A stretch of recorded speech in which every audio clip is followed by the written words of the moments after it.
Hello and welcome to Power Skills with Janna. I'm Janna Jones, your leadership development specialist, coach, and mentor, here to help you build the most powerful skills in your toolkit.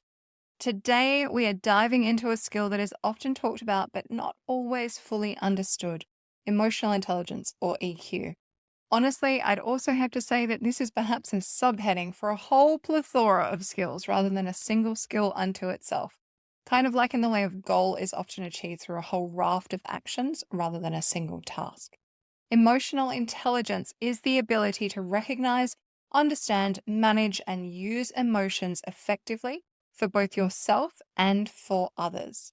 It's a critical skill for effective leadership, strong relationships, and overall personal well-being.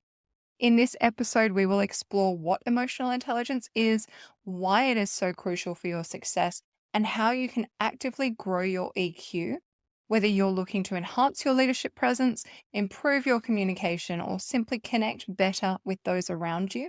Developing emotional intelligence is the key. Let's dive in. To begin, I am going to turn to Daniel Goleman as we break down what emotional intelligence really means. He popularized the concept and did an excellent job outlining 5 key components of EQ, which I will expand on here, starting with self-awareness. If you've tuned in for a little while, I am absolutely certain you will have noticed that I always seem to start with this, and it really is key here. This is the ability to recognize and understand your own emotions. It involves knowing your strengths, your weaknesses, opportunities, triggers, and how your emotions affect your thoughts, actions, and behavior. Self-awareness is the foundation of emotional intelligence. Without it, it's pretty hard to manage your emotions and understand the emotions of others. So next, we move into self-regulation. Once we're aware of our emotions, the next step is learning how we can manage them more effectively.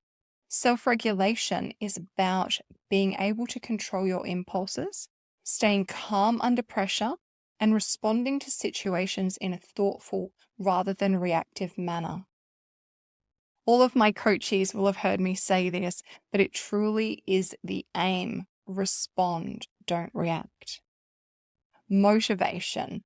This is really about using your emotional energy to pursue goals with persistence and passion.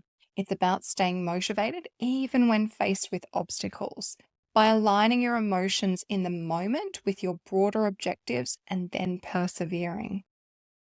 Empathy is really the ability to understand and to share the feelings of others. It is about recognizing and considering emotions in others, putting yourself in their shoes, and responding with compassion.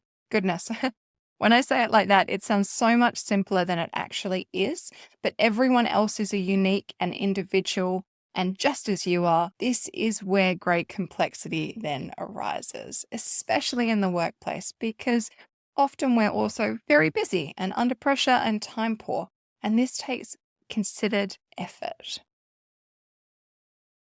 Social skills. Well, finally, social skills are really about how we manage relationships effectively. This includes clear and authentic communication, conflict resolution, and building networks of support. Strong social skills are, of course, built on the foundation of the other 4 components.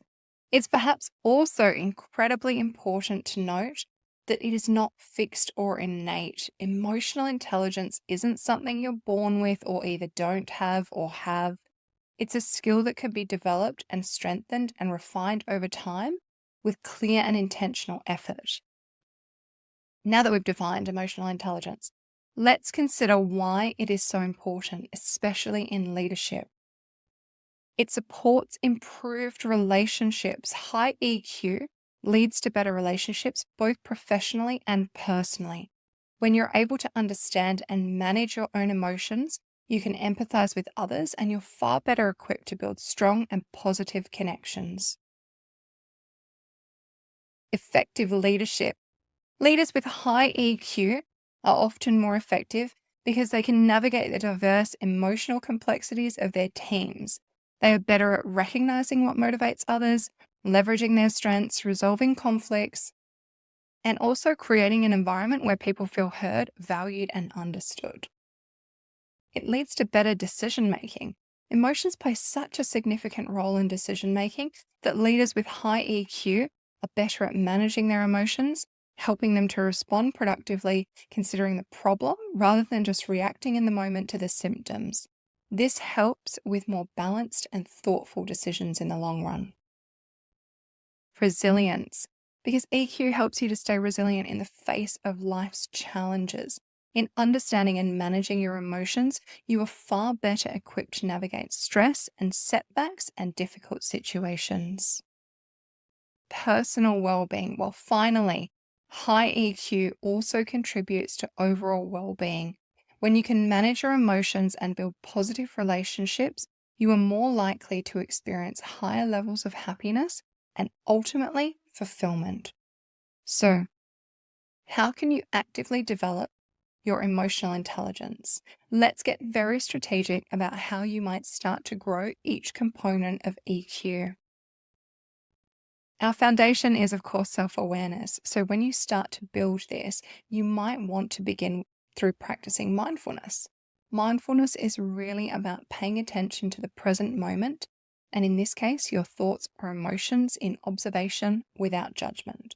Regular mindfulness practice helps you to become more aware of your emotional state. You might consider keeping a journal. Writing down your thoughts and feelings can help you to start identify patterns in your emotional responses and also gain insights into your emotional triggers. Or considering perceptions of others because their perception is their reality, and we might not have a firm grasp on what that looks like for us personally. And so asking trusted colleagues or friends or mentors even for feedback on how you handle emotions, how you show up in the moment, and understanding how you show up to others can be incredibly helpful, especially because sometimes others will see things in a way that we might miss. Building on from self awareness, we're then able to better shift into self regulation. Start by pressing pause before reacting. When you feel a strong emotional response bubbling up, perhaps you might take a moment to pause before reacting. This simple practice can help you to respond much more thoughtfully rather than impulsively. Respond, don't react. You might also like to practice stress reduction techniques if this is a challenge for you. Things like deep breathing, meditation, or physical exercise can help us to manage and regulate stress, release tension, and keep our emotions in check. And getting intentional. You can start your day by setting an emotional intention. For example, you might decide to approach challenges with calmness or to respond to frustration with patience instead. In boosting motivation as our next opportunity, you might like to start by aligning your values. If you've never done this before, perhaps it might take some time to reflect on what your core values are and ensure that your goals are aligned. I also like to consider how my work, my role, or my project is aligned to my values. That way, when things get tough or tricky, I can stay connected to the intended outcome. When your actions are aligned with your values, you are much more likely to stay motivated. Celebrate your successes. If you aren't, you are doing yourself the greatest disservice. Acknowledge and celebrate your progress, no matter how small. This can boost your motivation, open up greater self awareness around your strengths, and keep you moving towards your larger goals. Visualize success. Perhaps spending time visualizing your goals, objectives, and outcomes, and the emotions associated with you achieving them can increase your motivation and drive towards them, propelling you forward and keeping you aligned even when the journey ahead may be a little rough. In cultivating empathy, always start by actively listening. Practice giving your full attention to the speaker without interrupting or thinking about your response while they are talking or making any judgments based on your own assumptions. Listen to understand, not just to respond. Great active listeners also ask open ended questions. You can encourage others to share their thoughts and feelings, digging deeper to show that you're genuinely interested in understanding their perspective. This also cultivates connection really powerfully. Perhaps put yourself in their shoes as well. When interacting with others, making a conscious and considered effort to imagine where they are coming from and what they might be feeling helps us to cultivate greater connection and empathy. This helps you to connect with their emotions on a deeper level and understand them in a way that you perhaps wouldn't otherwise. In improving social skills, clear and authentic communication is key. Perhaps you might like to work on expressing your thoughts and feelings clearly and, of course, respectfully. Upset often comes from unfulfilled communication, so do not get caught in that trap. Instead, perhaps you might like to work on how you will share how you feel, your insights, and your experiences. This may help you to prevent misunderstandings while also building stronger relationships and connection. Resolve conflicts effectively. Honestly, most of the work that I have done with team interventions starts with a statement such as, "Oh, but I just thought they would get over it." No, that's not how it works. Ignoring conflict is like thinking a scrub fire at the edge of dry bushland will go out on its own.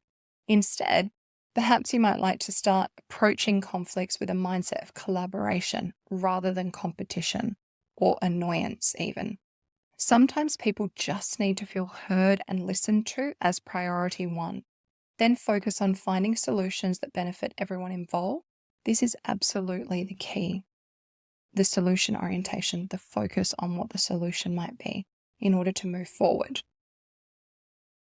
Build and maintain your networks. Invest in time building those relationships, both personally and professionally. Strong networks really provide great support and opportunities for collaboration.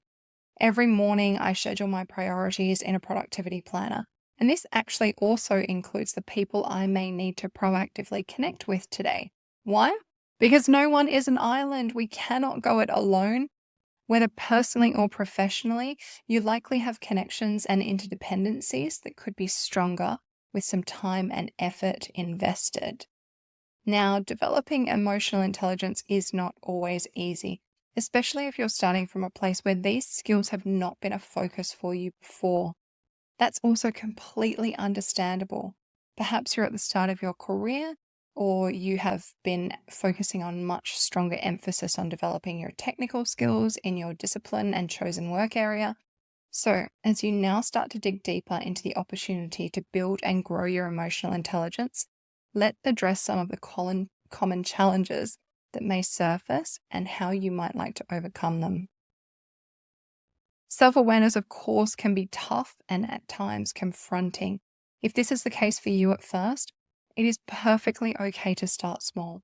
Perhaps you might like to begin with short daily mindfulness practices or brief journaling sessions.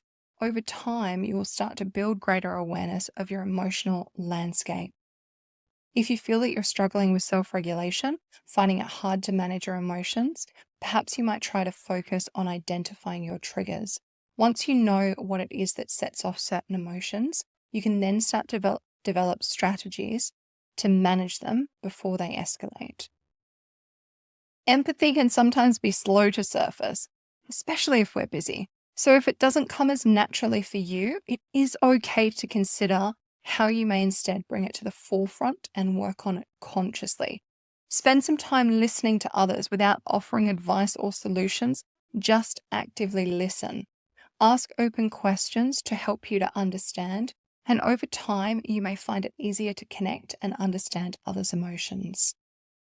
If you are challenged in building social skills, perhaps it's of value to practice in a low-stakes environment at first. Start by improving your communication with close friends or family before applying these skills in more challenging settings back in the workplace. And often balancing EQ with IQ can be tricky for some people. You can struggle with the balance between emotional intelligence and the traditional intelligence or IQ. It is important to remember that both are important. While IQ might help you to solve problems or analyze data, EQ helps you to understand and manage people, including ourselves. This one is a case of both and rather than either or, and so that balance is absolutely key. Of course, growing our emotional intelligence is a journey and not just a destination. If this new opportunity is for you, absolutely start with self-awareness. Our best work is done from the inside out. And by developing these skills, you're not only enhancing your leadership abilities, but you're also improving relationships, overall well-being, and quality of life. It really does not get much better than that. It has been my absolute pleasure to connect with you on this today and Power Skills with Jana. If you've enjoyed this episode, please be sure to subscribe for more insights into building the skills that truly matter. Growing your emotional intelligence is absolutely within your reach. Just start where you are and take that first step. As always, I would love to hear your thoughts on today's episode, so please don't hesitate to reach out to me on Instagram, Facebook, or LinkedIn via Power Skills Development, or visit www.powerskillsdevelopment.com. Please take a moment to leave a review. It helps other great leaders to find and benefit from the show. Thank you again for tuning in, and wherever you are, stay safe, stay emotionally connected, and have a fabulous rest of your week.